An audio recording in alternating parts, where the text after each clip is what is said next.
Hey, everybody. Happy Tuesday. Should be a good one tonight. We've got a very special guest. We're going to give an hour with Leila, hang out with her. There was literally just the most basic, amazing post that she made on Instagram the other day. And I wanted you guys to hear from her words, just a little bit more breath, a little bit more air about each one of the slides, essentially, that were on her Instagram post, and let you guys hear from her and maybe ask some questions in the side chat. I only have her for an hour. If we love on her and give her a ton of love, I think she might come back in a month, maybe 2 months. We've got a lot of women in here that will love to hear what Leila says, but I'm telling you right now, as a man, she spits more fire than most men do. I'm telling you, she is absolutely unbelievable. And anybody that already follows Leila, give her some love in the comments. She's already in here. And in the side chat, you guys will see, I'm going to give you her Instagram and her YouTube channel. You should be following her. She's unbelievable. There are people in our real estate niche that don't know as much about business as she does. They give general business advice. By the age of 29, she had a net worth of $100 million. Let me say that again. By the age of 29, she had the net worth of $100 million. Okay. And now with all of the businesses that they've jumped into and acquired and gained ownership in, their businesses are generating over $100 million a year in revenue. Amazing. So think about the amount of people that they employ, the amount of people that rely on them making great decisions, and basically all the decisions that led up to them.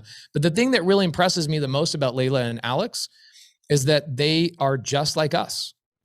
They had to bootstrap it. They had to fight. They drove around in a car all over the country and set up their businesses.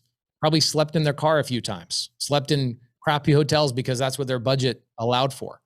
Ate very specific food to save money. Okay. And now here they are, worth over $100 million and generating $100 million in revenue between all their businesses. Super epic. I can tell you, I had, I'd say about 8 months ago, I became friendly with Alex, and recently in the last 3 or 4 months, we've become a little bit more close. The 45 minutes he gave me 8 months ago about one of our businesses was game changing. It's like one of those gut checks that you have. Somebody punches you in the gut and you're thinking, man, we do $10 million a year in revenue in one of our businesses, just one of them. And I'm thinking, man, we're kind of the $10 million a year. We're kind of cool. And in 45 minutes, her and her husband and their team deconstructed my business and essentially made me rethink just about everything. And those are the types of relationships and the people that you want to have around you. So Xavier says, I'm not going to lie, I watch Leila's videos more than Alex's. Dude, so do I. I was texting, I think it was their anniversary today. I was texting Alex this morning and I said, dude, just FYI, Leila's dope. She's actually like way cooler than you. And he's like, yeah, but she married me, so that makes her suspect. So Leila says, I watch Alex's more than mine. Let's bring her on here, guys. Let's jump into this, and I'll kind of tell you why I was excited about getting a recent relationship with Leila and their ability to deliver something and convey something in a very concise and like powerful way is unparalleled. Nobody has the ability as far as I'm concerned. You know, I was watching a presentation with Alex at a Dean Graziosi and Tony Robbins event about a week ago. I was one of 30 people in the room. And Alex was talking about his strategy in terms of growing his personal brand and what him and Leila are actually working on. And I'm like, dude, the thing that you're not saying, Alex, and I almost want to text him, but I didn't want to be one of those dudes, is that you guys have an unbelievable way of delivering a message and getting people to understand things very, very quickly. So I'm excited to bring Leila on here. Leila, how are you doing today? What's up? I'm great. All the way from Vegas, huh? Yeah, super far. Yeah, from the Strip. From the Strip. You guys are living in a hotel right now, right? Yeah. Well, it's half hotel. Yeah, I mean, it's a dope hotel. It's very smart what you guys are doing. And I think you guys are trying to make Vegas your permanent home now, right? Yeah, we had like a big house in Austin and, nothing to Austin, just not our vibe. And then we came here and we were like, let's do lock it and leave it.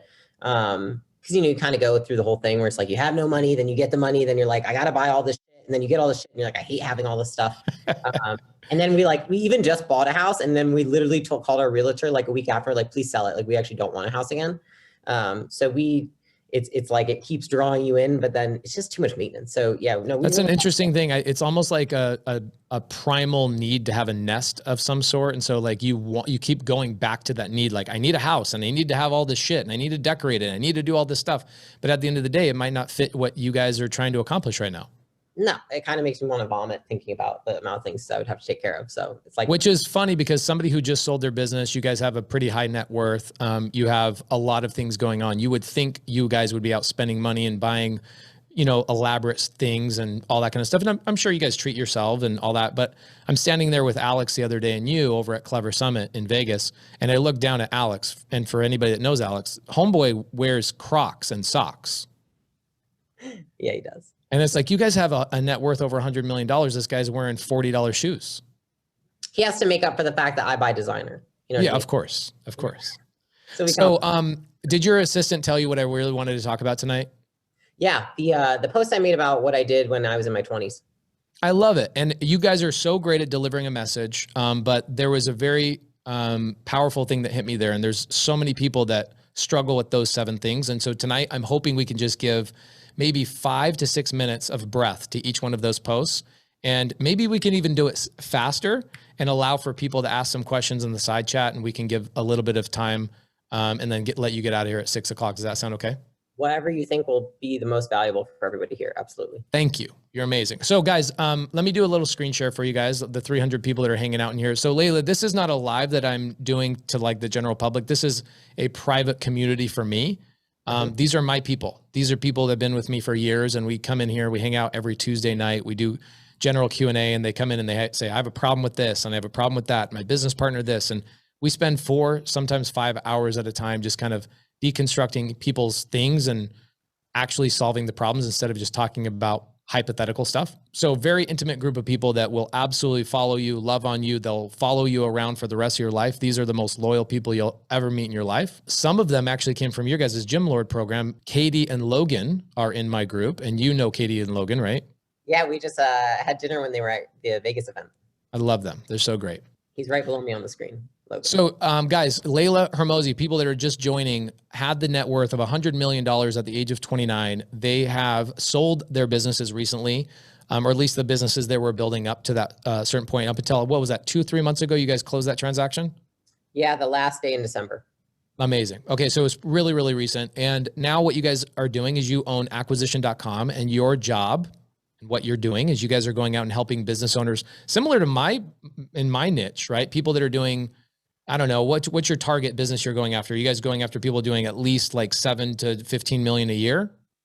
No, we start low. So anywhere between 3 and 10 million a year in revenue is really our sweet spot right now, which it has a large range, but it's interesting because it can be a different revenue size, but it's like the amount of employees also has something to do with it. So they can have a lot more revenue, less employees might not be a fit. And they can also have more employees, less revenue. That might not be a fit either.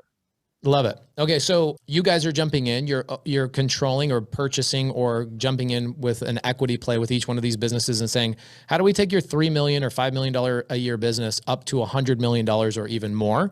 And it's an amazing model. You guys have done it, you've proven it, and you've done all the hard work. And now you get to come into businesses like mine or other businesses and say, how do we take that $10 million business and 10x it really, really quickly? So your post the other day hit me, and I've known of you guys and I've been friends with Alex for a while. You and I have recently met and become friendly with each other at the Clever Summit, but this post hit me from a very basic level. I think a lot of people struggle with this. So I thought today we could come in, have you talk about these things very quickly, and then maybe do a little bit of Q&A. So guys, here's the post.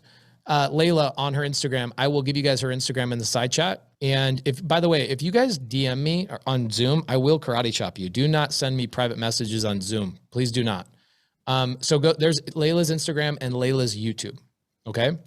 7 habits I learned in my 20s that made me millions. And she's going to go through these today. I might ask her a question or two, but, by the way, a lot of my people like Ingrid were DMing me today. Oh my gosh, I can't believe you have Leila coming in today. We have a lot of people very, very excited. So Leila, I will, go through these really quickly and then kind of let you give some breath to each one of them. But yeah, number 1, invest all your money into self-education. An infinite budget for learning will give you infinite potential for earning. So my question about this is, Are you still at getting educated? Like somebody with a net worth of $100 million, do you feel like you're still investing in self-education? Absolutely. I think what I never want to become is one of those people that it's like, now I think I'm too good to learn from other people. And so like, you'll see like, even on my channel, I just came out with a video on like what I've learned from Grant Cardone. And I knew that was going to be controversial. I've got another one coming out, what I learned from Tony Robbins, what I learned from Dean Graziosi. Because even if somebody like, just because you are learning from someone, that doesn't mean, hey, I need to emulate their entire life, but it means there's some things that they are better at than me. And so I just never want to be that kind of person that's, stagnant and thinking like, just because I've had success, like the phrase always sticks with me, which is like, nothing fails like success. And you see it so often, is like people get really successful and they get this huge ego. And I'm like, if anything, I'm more cognizant now of the fact that I could have a really big ego. And the funny thing is, I think it's actually gone the opposite direction. The more success that we've gotten, the more humbled I have become, because in order to attain that amount of success, you have to fail a shit ton. You have to get smacked in the face. You've got to feel the pain. And I think there's just a lot of people out there that they would probably do better to themselves if they didn't think they were invincible, right? And I think that's what I just like never want to become, is like thinking that it's like this humans act in patterns, right? And so it's like everyone sees, oh, that happened to Johnny, and it's kind of like in the war, right? Everyone goes to war, and then they say, oh, people ask them, this is like an interview question, right? They say, do you think that you're going to die? And then they say, no, I don't think I'm going to die, but I think Johnny could die, so I'm worried about Johnny. And it's like the same thing happens in business, where people are like, oh, dude, I'm not worried about running out of money. Oh, dude, I'm not worried about like not knowing how to market. Oh, dude, I'm not worried about X, Y, or Z happening to me, but I'm worried about it happening to my friend. And that's just like our cognitive bias, that we always think it's going to happen to someone else and not ourselves. I've listened to that since I was young. And I think it's just like emulated in my brain, which is like, it could totally happen to me. And I want to be prepared. And so because of that, I want to listen to people who somehow know more than me in one area, in a niche, in a different part of their life. Like they have something that I want, or something that I want like that. And so I've never stopped learning. I don't want to. And so I think what the caveat I'll put is, I try to get near anyone I can who will accept money. Many people at the level that I want to emulate don't accept money. And so instead it's, really like utilizing your network and just giving back to the community as much as possible. I think like people see that and they want to help us. And that's the only way that I can say like we've gotten access to some people, is like others see that we're not selling anything. We don't have anything that we're trying to like, ring our audience for. And so because of that, we're lucky, because those people have wanted to help us just out of the goodness of their hearts. I love that. Okay. So you said something in the very beginning of that about, failure. Nothing fails like success. So a lot of people that are maybe watching this in the future, or people in here now, their biggest fear, right? There's an acronym, FEARS, right? Fear of failure, fear of embarrassment, abandonment, rejection, and success. So you're talking about fear of failure. A lot of people don't want to take action because they're afraid of failing. Were you born with like some powerful engine inside of you that just said, dude, screw it, just do it? Or did you have to kind of learn that there's an equation to success of like, the more I fail, the more comfortable I feel in these really powerful rooms or these powerful situations? Or were you just born with it? No, I was absolutely not born with it. I think actually instead what it was is a lot of actually I saw my parents. So like my dad, for example, growing up, and I've told him this, super scared of failure, super scared of discomfort, super scared of a lot of these things. They made him really nervous. And growing up, I just remember thinking to myself, like, I don't know if I can swear on here. I'm like, I just never want to freaking be like that. Like it's the more cussing, the better, Leila. Okay. We want the authentic Leila. Okay. I was like, I never want to fucking be like that. Like it sounds that terrified me more than failure. Looking like your entire life is constructed to be a safety net. You know what I mean? Like, it's like everything is there. They're like safety behaviors almost. And I see so many people put those in their lives. And so I'm just really cognizant of catching myself. And so I had this thing that happened to me when I was about 18, where I realized that my dad had built his whole life that way. And I was like, I never want to be like that. And I was like talking to him one day, I said, you know, Dad, I was like, I think I should just literally do the opposite of everything you think I should do. And he was like, probably a pretty good plan. And I was like, seriously though, like everything that he, and he'd say at that point, he was pretty miserable with how his life was going. And so, and he's actually changed now and, doing some cool stuff, but up for 30 years, just like, because he was so scared, he was just confining himself into this little box. And so I think what I am more scared of, so it's not that I'm not acting out of fear, it's a greater fear. Greater fear is that I die with a shit ton of potential left in me. And it's like, I don't want to get to the end of my life and feel like you didn't do something because you were scared, which is literally a figment of your imagination. And so Yeah. like that fear drives me more than the fear of temporary failure. Yeah, that's such great advice. People ask me the same thing, like, were you born with this? And I go, no, I watched my parents. Like I watched my dad, who's blue collar, grind his life out and basically construct, like not only was he in contracting, but he was constructing walls of fear around him to protect himself from whatever. And then when he gets into his 50s and his 60s and he hadn't made it yet, and I was like, oh, damn, the equation that he's been essentially inputting, right, has an output. That equation has an output. And so I was more fearful of that exact output that I'm like, okay, I'm not putting those inputs into that equation. So I actually act out of fear all the time, but it's fear of living a life out of fear, which is ironic. That's exactly what it is.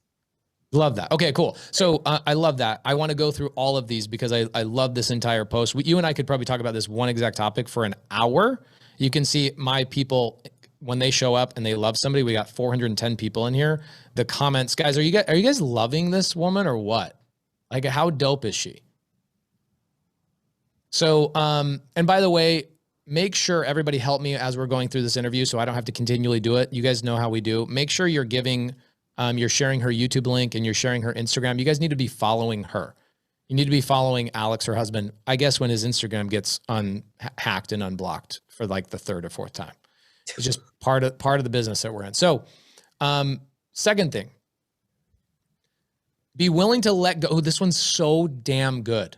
I think so many people right now in this community are having a problem with this, right? Right in that age of like 20s and 30s when you still have, and you talked about this, I think it was yesterday or today, you talked about how successful people don't share a past, they want to share a future together, right? Or like a shared future. So I'd love for you to talk about that for a second. Be willing to let go of friendships that don't serve you.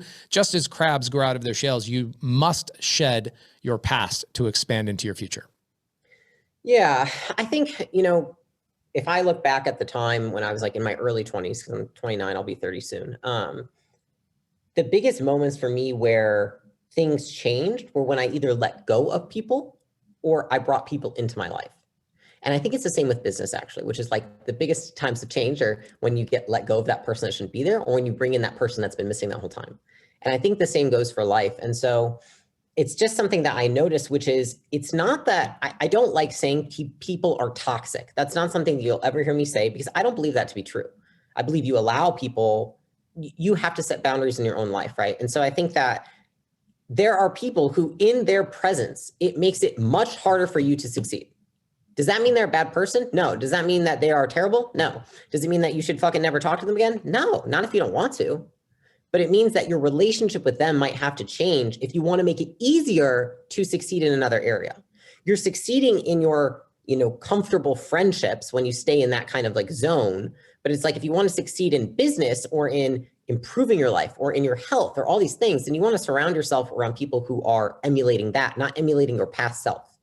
And so I think one of the things that I noticed, which is, and it came out of my mouth one day, I was like, fuck, I got to make a TikTok on that one, which was just like, the right kind of friends you want, they talk about a shared future. You're always talking about vision, driving forward. Whereas the people that you probably don't want in your life, they're constantly reliving the past because that's the only thing that's ever good for them. And that's something that, again, I think I've always been like more scared to be like, is like someone who's like, you peaked in high school, like that terrifies the crap out of me. And I think that if you surround yourself with people like that, I think there's nothing wrong with remaining around people like that in doses, but I think it makes it very hard in high doses to move forward and become the kind of person you want to be. Because do you need to change your environment to change yourself? No. Is it a hack to change yourself faster? Absolutely fucking yes. So like we sold our business and moved to Las Vegas. Why? I think a big reason was like, I was like, I don't want to be in the Austin house with my Austin people.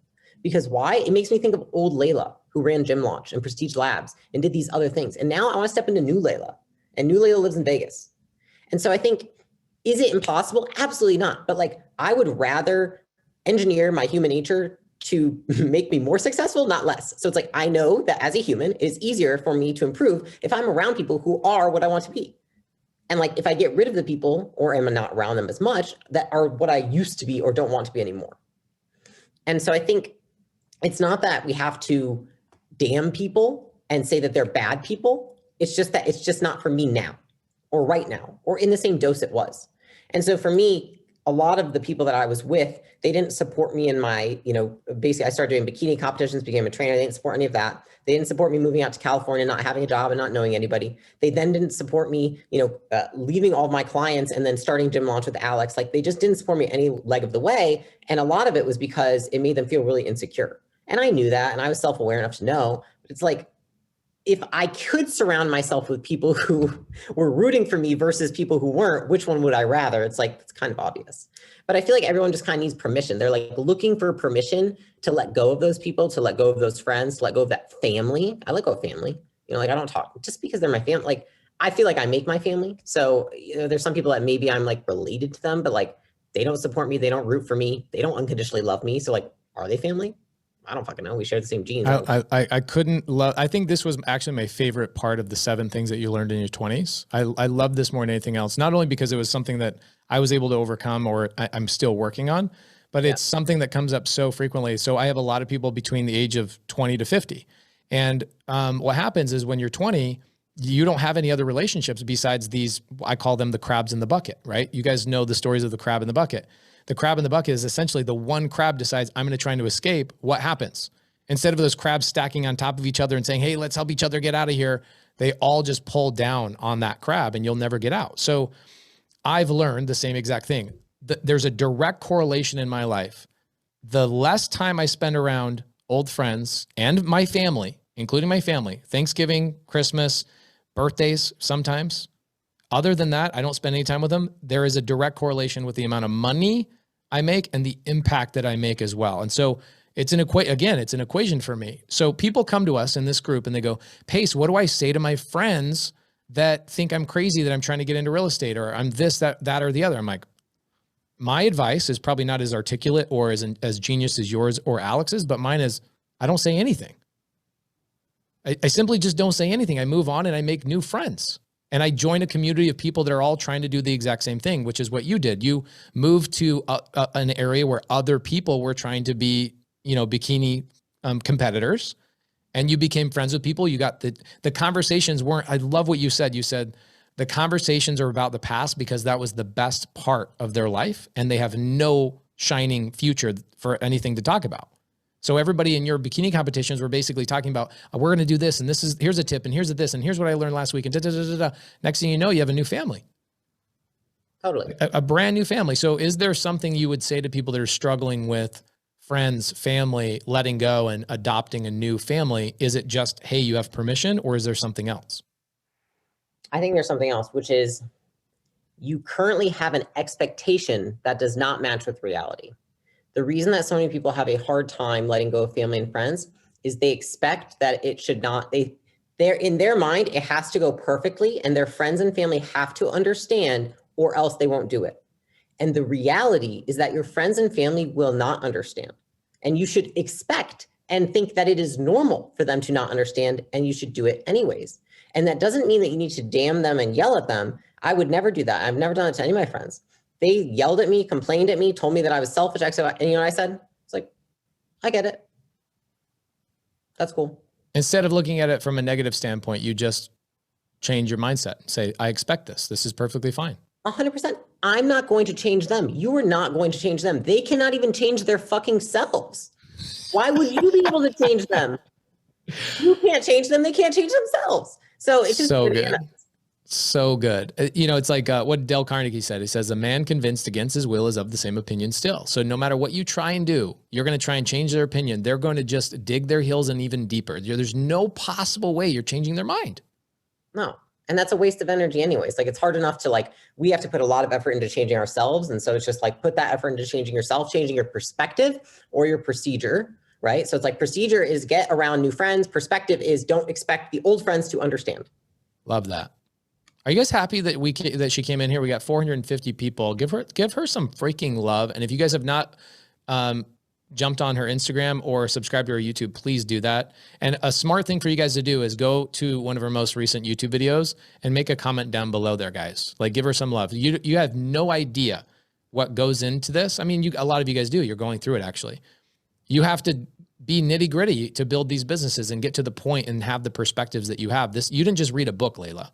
you went through some shit to have these perspectives. Like you went through a lot of stuff and you went through relationships that you wish you could have carried forward, but you had to let go of a lot of things to become a new person that you're giving a lot of people permission to do the same thing. So guys, give her some love in the comments. Next thing you said on this post. That one was my favorite one. It was so good. Say yes to everything despite being uncomfortable. You can be afraid. You can be anxious. You can be anything but stagnant. Let's give this a little bit of breath. Yeah, I think one of the most common misconceptions, you probably feel it too, which is people see successful people and they assume that the anxiety, the stress, the frustration that they feel, that successful person must not feel that shit. And like my whole life, people always labeled me like anxious, OCD, this, that, stress, bipolar, like everything you can think of is coming up in the days where like medications even were becoming like a push down by doctors. And I used to always think a couple things, which is like, one, those things are bad. Two, that you shouldn't do things because you feel a certain way, right? It was like when I was really young. And then when I was about, I want to say like 8 or 9 years old, when I had some really like stuff happen with my family and I really had to think about things myself. And I saw where some people in my family went with like drugs and alcohol and really blaming their emotions for the fact that that's why they were an alcoholic, were a drug addict, all these things. And I was like, I remember thinking, I was like 9 years old sitting there and I just remember being in a room by myself and thinking to myself, well, I feel fucking terrible. And like, you don't see me drinking and taking drugs. And I was like, and I'm 9 years old and I have less life skills than this person who's like an adult. And so it kind of like got me thinking. And as I got older, it was something I was really interested in, which is just like understanding why people do or don't do things. But I think that it's the culture and like the generation we've been brought up in, which is like, if you feel bad, it's bad.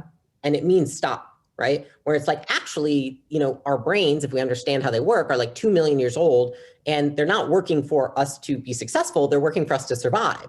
And so it's like, you're not wired for success, you're wired for survival. And so a lot of the times on your way to success, you feel these terrible feelings. Like people ask, how was it growing Gym Launch and like going to 100 million so fast? And I'm like, it felt fucking horrible. Actually, like I'm not even kidding you. Like, no, I know the feeling, and I love that you're saying this so well and so amazing. Like everybody's loving that, and it's such a great point. Sorry to cut you off, but that is such a powerful point, Leila. No, you're good, and it's like flabbergasted. Like you're making all this. I'm like, it didn't matter because I felt that like not in my stomach and in my throat like every day because there was so much pressure and it was new and I'd never done it before and I didn't know what to expect. And that's just like the nature of humans. And so I think that that's the first point, is understanding that there's nothing wrong with those emotions and they are to be expected if you want to be successful. Successful people are just used to feeling that way. That's literally all it is. And so it's like, are you willing to be uncomfortable? And it's your willingness to be uncomfortable that will progress you forward. Do you need to be uncomfortable all the time? No, but you must be willing to be uncomfortable. Otherwise, you're never going to push yourself to success. And then the second part to that is just understanding that these things are normal and there's nothing wrong with you for feeling them, because that's always the second thing. It's like, well, I feel like there's something, and there's nothing wrong with you besides the fact that somebody, when you were growing up, gave you a fucked up label maker, which is like every time you felt bad or you felt stressed or you felt anxious that they told you you were something. They labeled you as something, whether it's like anxious or OCD or depressed or whatever. And most of the time, and this is a really interesting, is like 95% of like, and I'm just going to get into it because I am, of like mental illnesses are like actually not mental illnesses. 95% of people in even mental institutions have nothing wrong with them, besides the fact that people have been telling them something their whole life, that they're labeled a certain way. And so like, think about that extreme and then think about yourself and the amount of things that you label yourself as that are preventing you from getting to the next level. And so it's like, I think that kind of goes also with the last point, which is if you're around people who are also telling you that you are certain things that you're maybe not anymore or you don't want to be anymore. If you want to change your story, you need to get around people who don't believe your old story. And so those two kind of tie together there. And then just in my life personally, I feel like I'm having a therapy session with Leila right now, which is great. But in my life personally, the words people use are, you talk too much, you are crazy, you're insane, you work too hard, you're going to die of a heart attack. And I finally had to, I adopted some of them. I go, great. I look forward to dying from a heart attack. Like I had to face it head on. It was the only way I could deal with it.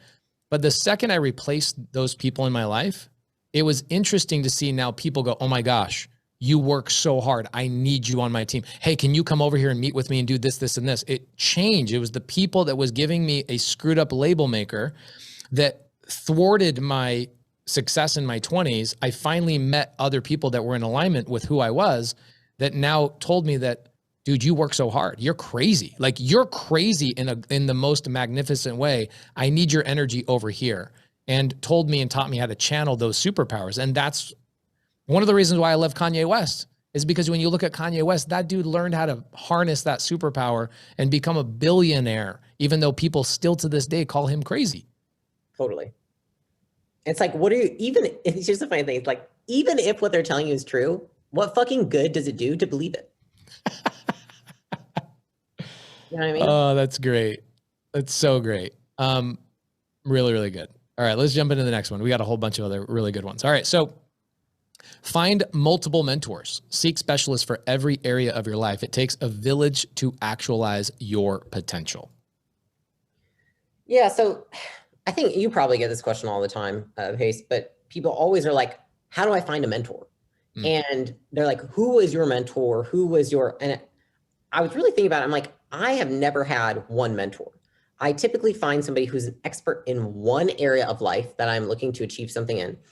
And I acquire somebody for most areas, right? So it's like whatever I'm working on right then is probably the top of mind. And that's the first mentor I'm going to go after, right? So it's like, say I'm trying, for someone in here, right? Like, obviously you're trying to understand something with real estate. So then you find Pace. And so it's like, he's your like mentor right now, right? But it's like, this is the thing, right? It's like you're following, for me, it's always been, what is that thing that I want to learn from that person? Does that mean that I need to learn everything from them? No, because like myself, people come to me and they say, Leila, scaling businesses, doing all that stuff. But then they're like, hey, how about investing? And I'm like, don't fucking talk to me about investing. Like, I hate those questions. I'm like, I'm not a good investor. Go ask somebody else. Right. And so it's like, I think that as humans, it's called like the hairstylist dilemma, right? We go to one person for one thing and we trust them. So we ask them about every other thing. That's gotten me into trouble with certain areas of my life, because I've gotten mentors who are really good at one thing, and then they've suggested how to run other areas of my life. And it's actually run me into a wall, because I realized that, oh, they actually suck at that. And I was taking bad advice. This person's not an expert in this area, right? And so what I always tell people is, I'm like, find someone who's an expert in the one area you want to learn about, or for each area of your life, and have that. So like, I've always kind of gone with like, I have a Rolodex of people. This is my finance person, health person, business scaling person, HR person. Like, there's always a person for each area, and I consider them expert in that domain. And then if they tell me advice about the other areas, literally my first thought is like, I have to take it with a grain of salt and filter it, because that's not what they're known for. That's not their expertise. And there's nothing wrong with that. Humans cannot be 10 out of 10 at everything. But it's just, everyone thinks I want a mentor. And I think there are some people out there who are great mentors. They're also probably very old, because in order to master all the areas of life, you're usually much older, and they have so much money that there's really not much you can offer them. And they certainly don't want you to work for them for free when you have no skills, which is also the next question always, which is like, can I work for you for, it's like, actually, that's just liability. And hell no. I did a whole entire YouTube video about this. We haven't put it on the channel, but I did a video. It's the most common thing. Like, hey, can I take you to lunch? Can I take you to coffee? Dude, I have zero time for that. Right. And same thing with you guys. If I have time for lunch, you know who I'm having it with? My wife and my kids. Like, that's it. And if I did have you work for me for free, you know what that means? It means you have zero skills. And so here's what it's going to turn into: 6 months of me teaching you how to be a human being and learning how to tie your shoes. And then you're going to go, why am I not making money? Dude, are you kidding me? You had your shoes on the wrong feet when you came to me. It took me 6 months just to get you to understand what real estate even meant. And so the expectation is wrong, and they haven't gone out and actually lived any life and gained any experience. So the working for free thing, I've tried it. I was like, oh, this is a great way. Get some interns. Dude, absolutely not. Absolutely not. Zero chance somebody's going to work for me for free. I love that. And the mentor thing I also get, where my people are so loyal, right? I feel like we are the only real estate community in real estate. There's a lot of mentorships, but this is the only community where people like genuinely are hanging out. They're going on dates together, like double dates. They're doing local meetups outside of our Zooms. Like when you went to Clever Summit, there was 1,800 people in the audience. 1,400 of them were our people. It's like our people show up. We are a true community. So here's what happens. People come to me and they go, hey, I was thinking about joining this multifamily apartment complex, mentor, but I just don't want you to feel like I'm cheating on you. I'm like, you can't get a college degree by going to one professor. You've got to learn. You have to go to multiple classes. You have to go and learn from different people and only take the aspects. And that's the other thing too. is you have to find somebody that resonates with your way of life as well, right? If I tell you I enjoy waking up at 3 o'clock in the morning, I do. But if you're somebody that needs 11 hours of sleep because you have whatever ailment or whatever issue, I'm not going to that advice is not going to resonate with you. So please don't take that advice. It's really hard. So that's a really good one. I appreciate that. So you have multiple mentors is what you're basically saying. Yeah, for each area. And that's exactly what it is too, is like a mentor that I could have, like, I'll give you the Grant one as the example, is like, I think that he is fantastic at media and marketing. Like he's everywhere, right? Like very few people are better than him. Very few people. You can't deny that. Does that mean that I'm going to ask him about every other area of my business or every other area of my life? It's like, well, no. And so it's like, it's a specific thing that I want to talk to him about. And I know that he's an expert in it. Love it. All right. Next one. Get comfortable in isolation. Fighting loneliness brings pain. Mastering loneliness brings bliss. I wanted insight on this one because I've never heard anybody say these things. So give me a little explanation on that. Yeah. So I'll tell you where it came from, which is when I was 22, and I was finishing up. I actually went to school and got a degree in exercise physiology, which is useless and retarded, but that's another story. So to finish that degree, I had to basically go and do an internship somewhere for 6 months. And the top internship in the country was like to be an intern at the Golden Door, which is in San Marcos. And basically all these celebrities go there, blah, blah, blah. It's in the mountains. It's like a retreat center. And so I applied and they flew me out. And then I was like one of the top 10, then finally got down to it and I got the internship. And so I went there and I lived on site for 6 months and I didn't do school, nothing. I just was an intern there, right? Which was a grueling experience, but what actually was harder than like working 18 hours a day and like literally, I think I did like probably 7 hours of exercise a day because I taught all the exercise classes. It was crazy. Is I lived in a cabin in the woods that was 3/4 of a mile from the resort. I didn't have cell service in the cabin and the internet was like absolute crap. And I lived there for 6 months. That's like solitary confinement. Dude, it was insane. I was like, this is not like, but they didn't give a shit. So I lived there for that amount of time. And what I realized was I'd heard it so many times, you know, like as you're growing up and as you're going to college, like you want to learn how to be by yourself. You want to learn how to be with yourself when you're by yourself and like be good alone. And I think until you're in a spot where like you really have no human connection, like I remember sitting in there and realizing the amount of, for the first couple of weeks, like anxiety that I felt, like I literally remember the urges I had. Like I wanted to just go eat like dessert. I wanted to like go immediately be around a bunch of people. I wanted to like go drink. Like there were so many things that came up because I wasn't okay just like sitting with myself and like thinking through some of the things in my head. And it forced me to, because obviously I'm like, I'm not going to get fat and be a drunk. So instead, you know, like I learned to be by myself and just like accepting of my own thoughts and feelings when I am by myself. And I think that a lot of people spend their whole life running from what they feel like inside or being alone because they're afraid of what that might feel like. The irony of it is that once you're alone for like a week or two by yourself, then it literally feels like nothing. It's irrelevant, right? So we're really scared of this thing. You do it, and within 14 days, like it's your new normal and you don't feel weird at all. But I think in that time, it forced me to realize that. And I saw for myself, I'm like, I feel truly after that experience, like I am self-sufficient in the sense of I do not feel like I need other humans to survive and be happy. I feel I can be happy alone. And then I really thought to myself, like, what a great experience this was for me to happen at this age before I go and try and meet somebody that's going to be like a life partner. And you're expecting them to make you happy.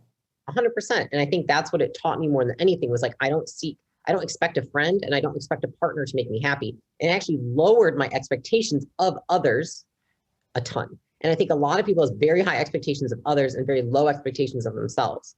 Instead, I just lowered my expectations of what I expect from other people. I expect other people to be other people and like to be doing what's best for themselves, not what's best for me, and not like succumbing to like my loneliness or my feelings or whatever I need from other people. Because if you don't need it because you know what it's like and you know it's not bad to be by yourself and be alone and feel, you know, unsupported, like you don't have people around you, then there's nothing to be afraid of. And so you don't need anything from anyone. I love that. That's absolutely amazing. Thank you. Thank you for that story. That's a great story. Okay. Be intentional with what you feed your mind. Trade social media for books, trade Netflix for courses. Intentionality creates exponential growth. Now, Leila, you're not saying, hey, go and stop watching Netflix and stop enjoying your life. But what are you saying?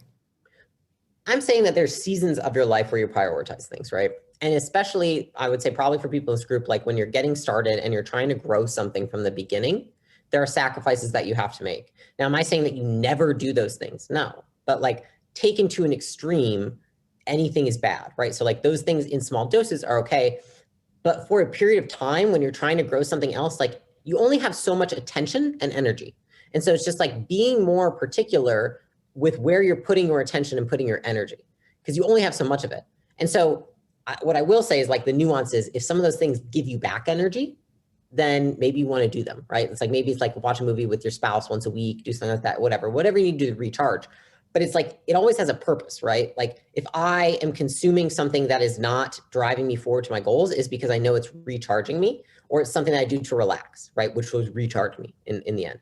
And so I think that a lot of people though use those tools instead of like recharging, they use them to numb themselves or to avoid or to procrastinate. And so especially if you're getting started with something, those are really easy tools to use to avoid things. And so it's usually better to just like take them out as much as possible, or limit yourself to a dosage of like, I only do this for 30 minutes a day. I do 1 hour a day. I do, whatever a week. Because in the beginning, you're usually breaking a habit of using things around you to procrastinate you getting started from like building your business, which is scary. And it's a lot harder to do than like, binging episodes for 9 hours a day. Leila, have you ever procrastinated building your business?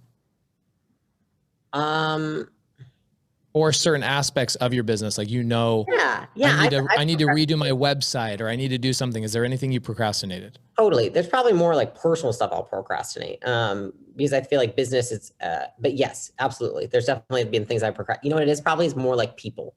Having hard conversations, firing people, those kinds of things, the really personal side of business.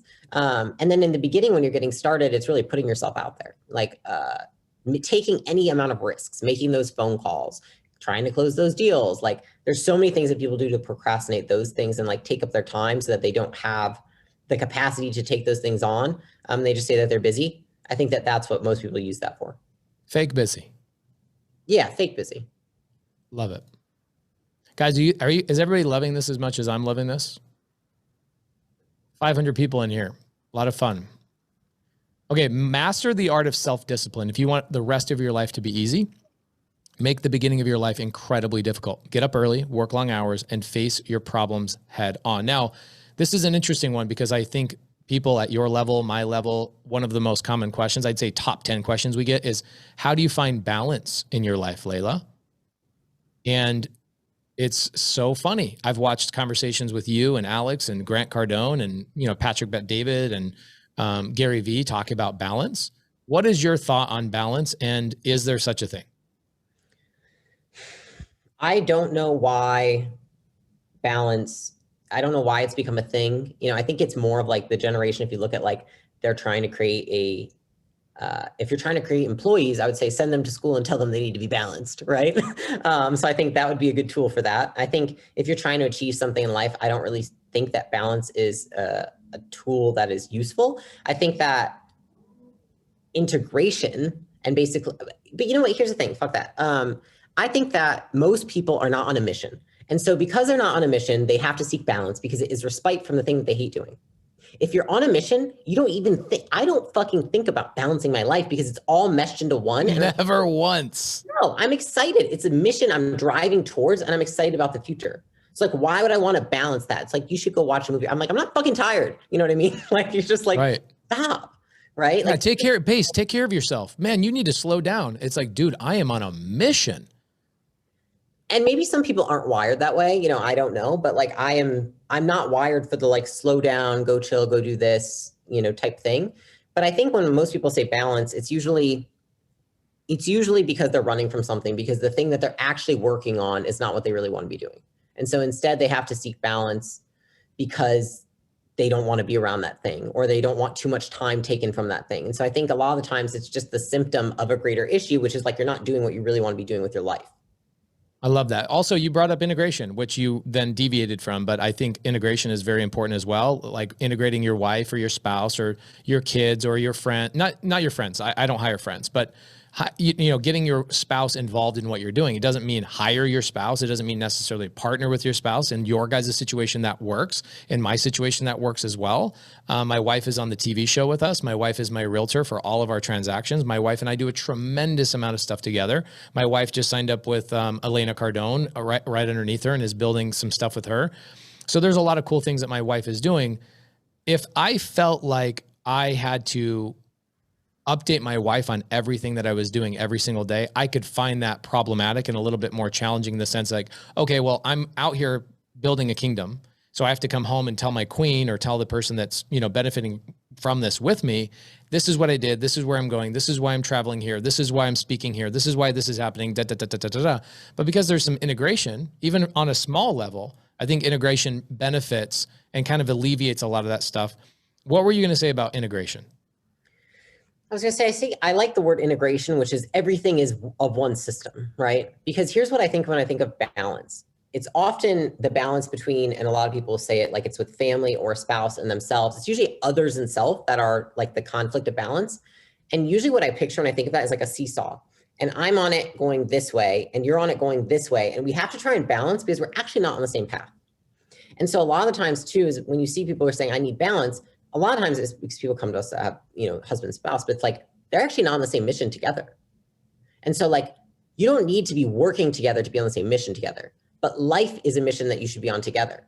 And so oftentimes, like I'll say, there's certain times of seasons where like Alex works more or I'll work more, like when he's writing his book, and I'm not going to be like, hey, I need you to come stop over here and do this. Right? Because like, I know that what our life is, what we want life to look like outside of work is a certain way. And this needs to happen. This needs to be sacrificed at that time. And that will be required at times. But I think if you're not on the same page with your spouse or with your friends or anyone else who's supporting you in terms of what your life mission is, then it feels like an imbalance because you're going in different directions. And so there's a toggle. That's absolutely critical. Anytime somebody tells me, my wife tells me I work too much, my wife this, my wife that, obviously my audience is primarily men. And so I get a lot of men that come to me and go, how have you figured it out with your wife? And I'm like, my wife is integrated into my life and she is on the same path as me. She understands where we're trying to go. At least 99%, right? There's thoughts I have or goals and dreams I have that maybe I don't express to her because they haven't really materialized yet. So I don't want to tell my spouse, hey, I've got this dream and this hope and this thing. I want to see if that path is even real before I bring it up, because I don't want to be one of those husbands that goes to their wife and goes, I've got these dreams and these things and these, and then they don't formalize and they maybe dissipate and fall away and I look like a flake. So there's a percentage of my goals and my hopes that I don't bring up to my wife, but 99% of what I'm doing, my wife is on the same page as me. And so my wife never says you're working too much. My wife understands it's a requirement and also doesn't even look at it as a sacrifice. She looks at it as the equation for the output that we're looking for either ourselves, our relationship, our financial goals, or even the way we want our children to be raised and what experiences we want our children to have. So for somebody that's maybe off page, right? You've got a husband, a wife, two husbands, two wives, doesn't freaking matter at the end of the day, guys. But you've got two people that are not on the same page. Is there any advice that you could give? Because I know the relationship with you and Alex was very specific and we don't need to go into that today. Maybe we could do that another time. But is there any advice that you have found that has worked for people in your circle that says, how do I get on the same page with these people? Or is it, good luck, your spouse is not going to get on the same page because you married the wrong spouse? Is it that harsh, or is there something that we could actually give as advice, some actionable items that would help somebody? Yeah, I think that it's mission, values, and the word that actually we just saw Lewis Howes yesterday, he said it was lifestyle, which I like that better than what we were talking about, how Alex and I have expressed it. So it's, can you get behind the same mission? Do you share the same values which tell you how are we going to achieve that mission? And then do you have the same lifestyle, which is basically shared interests supporting that? And so I think what I would do is basically, and what I've asked people to do, is like Tony Robbins has an activity like this, which is basically write all those down for yourself and then have your spouse write them down for their self, and then you compare. And that'll really tell you where you're each sitting at. And I think it doesn't need to be harsh, but it needs to be, and then if you look at them and they're too far off, then it's like, I don't know, maybe this isn't the right fit. But if they're enough that you can mesh them together and make some slight compromises to agree. I mean, some people will be okay with that. Some people won't. It's personal preference. Like I can tell you that I made a list like this. And when I met Alex, I was like, he checks literally every box. And like, I didn't compromise until that point. That's just who I am. It's not for everybody. And that's cool. But I think if you don't have those three things, I don't think that you will have a lifelong partnership. I think that you could be married for seasons, but I think if you want a lifelong partnership, that's probably the ingredient. I could not tell you what it would be if it were just like, I want like a seasonal partnership, because that's just right. I'm the same way. I'm 100% the same way. I mean, there's non-negotiables in my life because I've seen the way other people live their life and their marriages and their relationships. I'm like, I don't want to have any part of that, any part of it. And so this is actually perfect timing. We've got 10 minutes with Leila, guys, and we've got so many people that have loved this so much. In fact, I think we have over 3,000 comments that have been made in this Zoom. That's a lot. 3,000 comments have been made in this Zoom. So if anybody has a question, I have her for 6-7 minutes, but I want to ask her a couple of questions. So Leila, what are your guys' mission? What are you and Alex trying to accomplish in the next 12 months? Is it trying to acquire more businesses? Is there a specific type of business you guys are looking for? A type of business that you guys are getting excited about? Like, hey, I really like the e-com space, or I really like this because of the potential here. What are you guys trying to accomplish in the next 12 months? Our goal is to document and share the best practices of building a world-class business. So there's what our business does, and then there's like our personal mission, which is our personal mission is to give all that information for free, the best practices. And we get that information by acquiring the businesses and doing the practices and then sharing it with the world. And the reason that we do that is because we had to ask ourselves, what would we do if we never made any money from it and we would never get paid? And basically then we designed a business around that. And so we don't need to monetize what we do. We don't need to monetize like selling courses and things like that, because one, I think that there's a different intention behind content when you're doing it for money. Because like in Gym Launch, we did have to record ads and things like that, and I like fucking hated it, right? And so we said, like, if we make content, we want to make it because it's literally just giving. So that's honestly been what's most top of mind, is like building the media team out to support that. Actually, like our new creative director's in our house right now, and we just met all day to talk about like what we're going to be doing this coming year.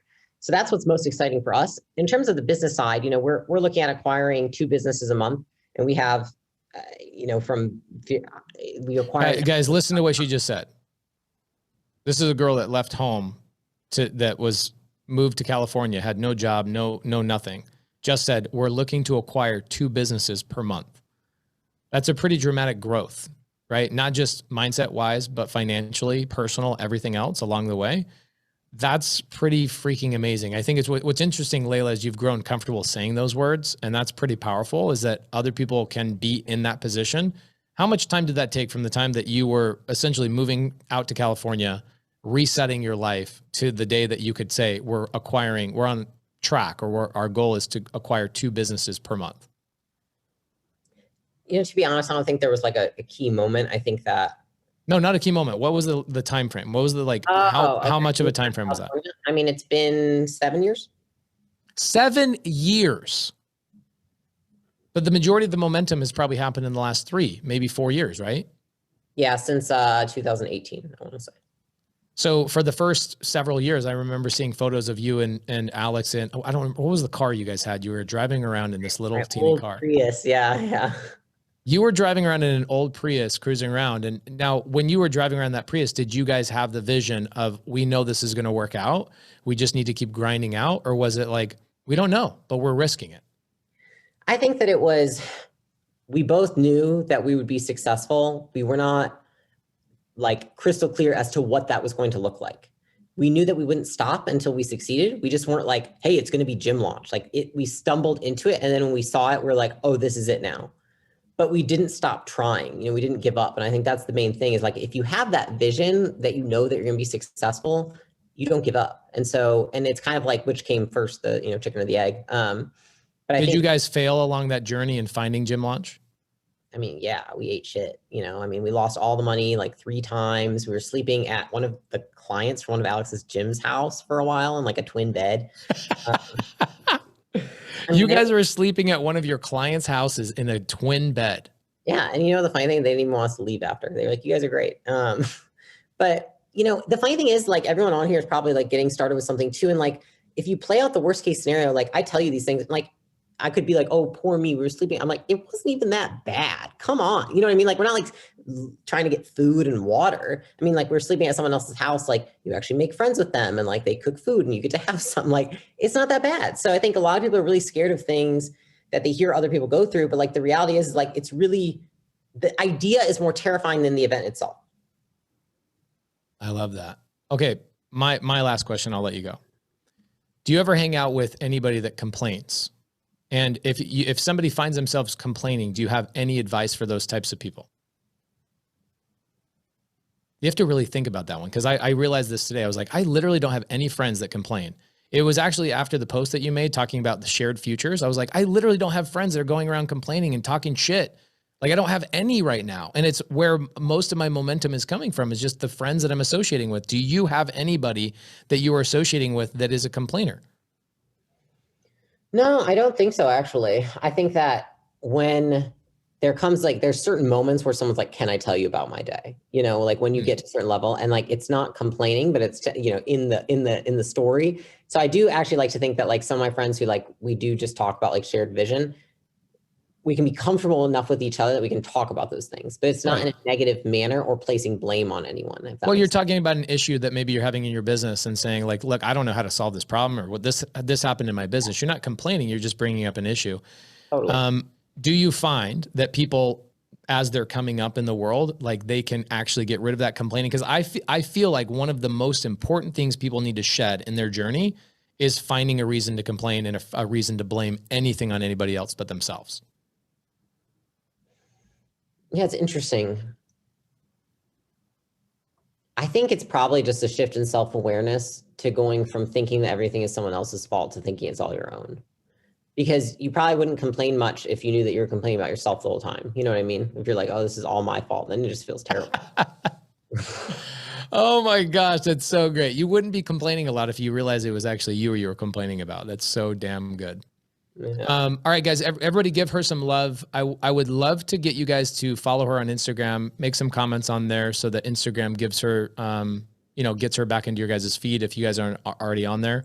And then subscribe to her YouTube channel. The YouTube channel is legitimately the hardest thing to do in personal branding. Give her love on the YouTube channel. And then what you guys should be doing is sharing her YouTube videos with friends and family members. The great thing about Alex and Leila is that their advice is not just for real estate investors, it's for everybody. So even if you have friends that are running a gym, right, where they came from, or somebody that's in real estate. I get friends of mine, Eric Sage, probably text me twice a month, once a video of yours and once a video of Alex's, like every month. I'm like, no, dude, I already saw that video. Like I already saw it 3 times. So make sure you guys are sharing their content. Leila, I never bring people into my Q&As. I never, ever bring people into my Q&As. But I was so excited about our recent relationship that I thought I'd bring you guys into, or bring you into our little private community and get you a bump of love over on your stuff. I know you don't need it, but at least show you guys a little bit of love. Are you going to be at Sean Cannell's event next Tuesday, or is that just Alex speaking? Yeah, Alex speaks Tuesday, and then we together do a fireside chat on Wednesday. Amazing. All right, cool. Then I will see you on Tuesday. I'm speaking at that event as well. So thank you so much for coming in here. I'll get you guys the recording if you guys want to use this for anything in the future, but my community will love this. I'm going to put this in our mindset vault so people will see this over and over and over and over, and you'll get subscribers from this video for as long as you know. So thank you so much for that. And I didn't pay you to come in here, and I'm so grateful for your time. I know how valuable 1 hour of your time is. So thank you so much, guys. Give her some love. Thank you, Leila. Have a great night. Guys, I appreciate the last 60 minutes of your attention. Thank you. Thank you. Thank you.